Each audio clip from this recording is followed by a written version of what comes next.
Hello, పెళ్లి కొడుకు వారు వచ్చేస్తున్నారు. స్వామి, పిల్లలు ఇటురండి.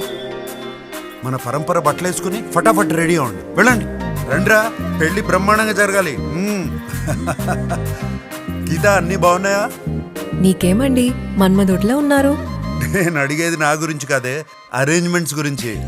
మీ అమ్మా నాన్న ఉండుంటే ఎంత బాగుండేది. అమ్మలో ఆ, నాన్నలో నా, అన్నయ్య ఉన్నాడుగా. స్వాగతం కోరుతున్నాం వచ్చిన వారు అందరికి, పండగ చేసుకుందాం కొట్టురా. కుంకుమ బంధం, పసుపుల స్నేహం, గౌరవాన్ని వెలిగించి గర్వంగా నడలేసి స్టైల్ పెంచో. సంస్కృతి సంప్రదాయ పరంపర వినురా నా మాటని నిరంతర. మినిస్టర్ వైటే మన పరంపర, మినిస్టర్ వైట్ ఎప్పుడు నిరంతర. మన స్నేహం, మన బంధం. మినిస్టర్ వైట్ పరంపర.